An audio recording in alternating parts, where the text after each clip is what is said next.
saya berada di tengah lautan, sedang menuju ke Makassar. Insya Allah sampai sana malam, sekitar jam 10 malam gitu. Ini masih menikmati hari-hari tanpa sinyal, jam-jam tanpa sinyal gitu ya.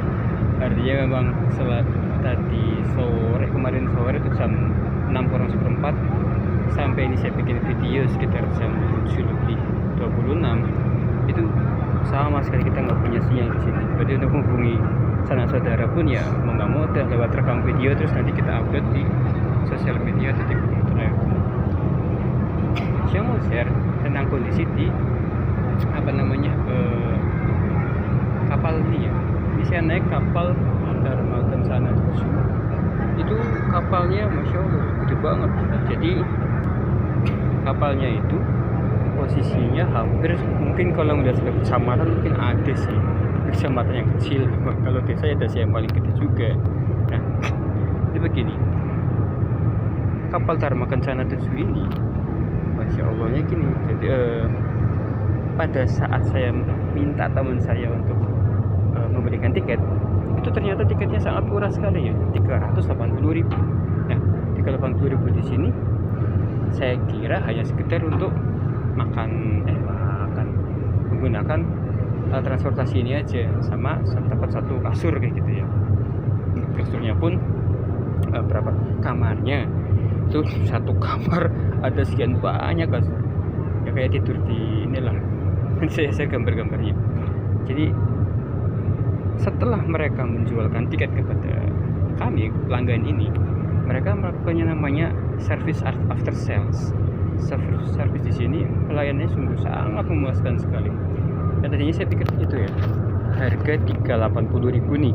30 kalau kita berarti 400 lah ya. 400.000 itu kan untuk perjalanan dari Surabaya menuju ke mana, Makassar itu, saya pikir itu harga yang pantas, karena ya udah dapatnya memang segitu. Karena kalau kita mendapatkan mau lebih dari itu ya mau nggak mau harus mengeluarkan yang lebih banyak koceknya gitu kan. Terlebih lagi ini perjalanan selama tanda kutip 2 hari gitu ya.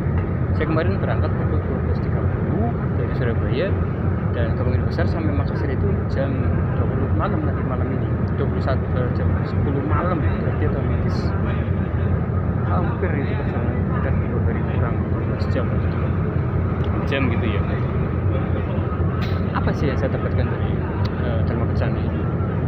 Pertama, jelas servis untuk kamar plus tempat tidurnya, plus ruangan yang nyaman gitu ya. Kita tinggal milih aja lah tempat tidur mana yang tidak pas, AC yang bisa lumayan, bagi ruangan tertutup gitu ya, dingin banget itu. Cari aja satu tempat tidur yang sangat nyaman. Yang kedua, untuk kamar mandi, itu tersedia sekian banyak. Jadi emang di atas ada 2, di deck atas 2, di deck tengah itu 4, kalau misalnya di bawah juga ada 4 lagi. Itu tinggal pintu-pintu kita kamar mandi jangan tempat untuk mandi, untuk pipis segala macam, untuk ini ada apa gitu ya. Itu fasilitasnya kedua. Yang ketiga, yang gak kalah penting itu adalah musola. Musolanya itu fokus terletak di deck 4 sampai 3. Tempat saya tidur adalah di situ, di sebelahannya musola.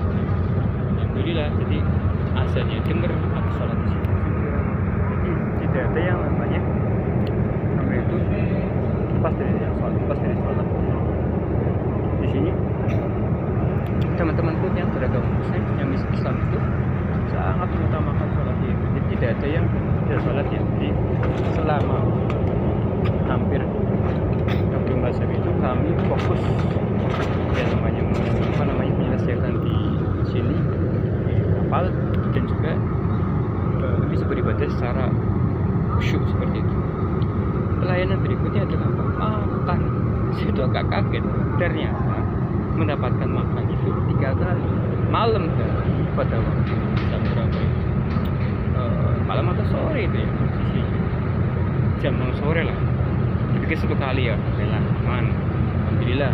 Buktinya tadi barusan tadi jam 6 dapat makan juga gitu. Jadi mereka sangat memperhatikan. Bisa jadi mungkin nanti sore dapat lagi 1 kali makan lagi. Artinya apa? Harga 400.000 tadi mendapatkan 3 kali makan. Kalau mau dikonversikan harga itu kan bisa mungkin 25.000 lah sekali makan, 75 sudah siap pakai uang 38. Praktis harga untuk transportasi itu gitu aja 300 dan sudah sampai ke seberang pulau yang mana kita harus melewati lautan yang begitu masih seperti ini. Hampir kita belum menemukan pulau di sini, artinya pulau terdekat belum ada, jadi fokus di sini. Jadi kalau teman-teman mau mempertimbangkan apa yang namanya after sales, itu banyak banget faktornya, kenyamanannya, servisnya, pelayanannya, apalagi sampai pada tahapan memuaskan pelanggan. Ini yang kadang-kadang sering jadi PR. Memuaskan pelanggan itu hanya sekedar pada saat terjadinya transaksi. Kita lupa bahwa ketika setelah transaksi itu kita bisa yang namanya menjual produk kita lagi, menjual pelayanan kita atau menjual jasa kita. Di samping kita nantinya akan mendapatkan rekomendasi dari teman-teman pelanggan kita itu tadi. Kemudian yang kalah penting adalah bagaimana cara kita menjamin ya, pelanggan kita itu mendapatkan apa sih yang menarik dari produk kita selanjutnya gitu. Kalau kita kenal rumus ya, itu ada 3 nih rumusnya. Yang pertama itu what the better, what the new, what the next. Ini materi inti nih selanjutnya. Better itu bicara masalah produk kita. Better bicara masalah jasa kita mau seperti apa. Jadi tunjukkan apapun yang terkait dengan produk, apapun yang menurut produk itu saya biasanya seperti ini produk saya kayak gini. Bahan bakunya jangan salah, bahan baku dari yang paling pilihan untuk alatnya ini saya pakai itu jangan salah, itu paling mahal alatnya. Kalau beroperasi bisa sekali jahit nih misalkan sekian benang langsung bisa berapa kali lipat ya. Jadi itu kita tunjukkan, artinya ditunjukkan pada saat kita menawarkan produk dan pada saat kita mau membina pelanggan. Better di sini jangan sampai kita setelah selesai menjual kita sudah selesai ya, kita tetap terus menunjukkan ini loh cara kami membuat produk, asal produk kami seperti ini, kenapa sih sampai harus memilih produk kami. Itu kalau kita tunjukkan namanya edukasi ke pelanggan kita, mereka bakal jadi loyal, pasti jamin. Kita nggak perlu lagi keluar lagi yang namanya mungkin maaf ya untuk nanti iklan atau segala macam. Kita nggak usah iklan, mereka yang akan iklanin produk kita, mereka yang akan merekomendasikan produk kita. Yang kedua adalah new itu berarti kalau teman-teman menemukan produk yang serupa, ini sama nih, ini produk teman-teman nih, kalau teman-teman ternyata katakanlah susu itu ya, penjual jual susu, ternyata ada yang lagi jual susu juga. Nah artinya apa? Kita harus menemukan apa sih yang baru dari produk susu teman-teman itu. Kalau produknya masih sama, produknya masih tidak ada pembaruan gitu ya, atau dalam artian new itu berarti inovasi gitu ya. Kalau inovasinya hanya sekedar susu standar itu yang punten, orang bisa lari ke tempat yang seperti tadi. Bagaimana cara untuk menguji pelanggan di tempat kita? Ya mau nggak mau kita harus membuat sebuah inovasi sendiri. Inovasi itu bisa berupa yang namanya misal campurlah dengan rasa apa, mix dengan apa, terus kita jadikan jus atau apapun gitu yang dirasa teman-teman itu bisa memuaskan pelanggan. Susunya di frozen itu juga bisa dicampur dengan produk apapun, dibanding dengan produk apa gitu. Itu dilakukan tahap demi tahap. Jangan sampai ini teman-teman di sini, kompetitor itu sudah ke sini. Nah, kalau bisa teman-teman di sini, kompetitor di sini, itu udah sana tuh, udah jauh banget. Artinya apa? Saya punya sebuah ungkapan gitu. Kamu hari ini adalah 10 langkah saya kemarin. Jadi jangan sampai kompetitor kita mendahului kita. Kejam? Enggak kejam. Itu sebuah keniscayaan terhadap sebuah produk, sebuah usaha, sebuah bisnis itu ya. Kalau kita hanya memikirkan produk kita sekarang sama dengan produk orang lain, ya punten, bakal tenggelam oleh kompetitor kita sendiri. Kemudian yang ketiga itu adalah what the next itu setelah ini mau ngapain, produknya mau dibikin apa lagi, mau dikolaborasikan dengan apa. Bisa jadi beli susu 2 liter gratis 3 liter kayak gitu katakan, itu kan nggak ada laka-laka gitu kan, atau yang lebih relevan atau apalah. Jadi beli susu 2 liter gratis roti tawar satu ini, atau roti gandum yang biasa itu 1 ikat gitu ya, itu kan wow banget. Jadi jangan sampai kompetitor itu mengira produknya sama dengan saya, dia sama dengan saya, dia sama dengan, nah itu mereka mendahului kita, nantinya malah mereka malah akan merebut pangsa pasar kita itu. Jadi di sini perlu diperhatikan baik-baik oleh teman-teman, what the better, what the new, what the next. 3 kata kunci ini setelah produk kita dipasarkan gitu ya, ada di sudah dimakan, dirasakan oleh pelanggan, kita harus lakukan itu semua. Jangan sampai jaring yang sudah kita tebar itu, ikan sudah bakal masuk, pelanggan sudah dapat, langsung keluar kabur gara-gara kita tidak bisa menjaga kualitasnya after sales itu. Jadi itu yang perlu teman-teman ketahui, ini after sales itu lebih tanda kutip ya, kalau kita itu lebih susah daripada kita menjual, kita ngomset gitu. Kita ngomset udah biasa, orang tahu, orang penasaran dengan produk kita itu, mereka akan langsung membeli, akan langsung berbondong-bondong, yuk sana aja, yuk beli lebih murah, yuk sana aja, yuk kita dapetin building apa. Setelah itu apa? Zong, mereka akan lari. Sebagai contoh kasus apa sih? Banyak orang yang lebih yang menyatakan bahwa produknya paling baik, produknya paling bagus, tapi mereka lupa membina. Contoh apa? Kemarin tuh saya dapat barter dengan produk namanya Ricis mie Ricis itu loh, inget gak? Ricis yang ada di mana? Sampingnya KFC atau Bank BCB itu ya, di daerah mana? Pasifik ke sana itu. Nah, itu mereka awalnya jual Ricis kalau nggak salah waktu booming itu harga 4-5 ribu gitu, untuk satu plastiknya aja. Tapi ketika kemarin saya barter pertama kali, si penjual bilang, mbaknya ini 3.000 mas sekarang harganya. Ya udah monggo silahkan dibarter dengan kalau berapa. Itu pertama saya agak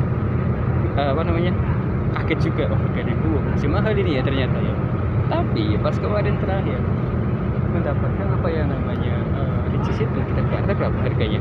48.000. Mendapatkan berapa coba? Satu dus itu isinya kalau nggak salah hampir 35-40-an. Artinya satu plastik itu harganya seharga berapa?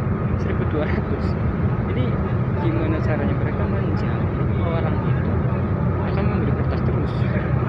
Jadi kan prosesnya Ricis itu hanya melempar foto ke pasaran, mereka dapatkan pembelian, sales itu. Setelah itu after sales ya mereka kemana? Bahkan kita nggak pernah lihat kan iklan dia di media sosial, iklan dia ada di Facebook atau apa. Ini bisa diblunder buat kita semua.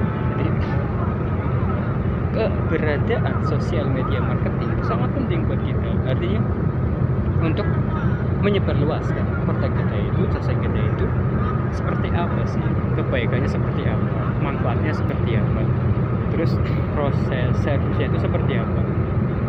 Mereka tahu kebaikan, tahu betternya itu ya, terbaiknya itu kayak apa. Terus yang nantinya mau ke depan kita tawarkan itu apa, yang terbaru apa, setelah itu apa.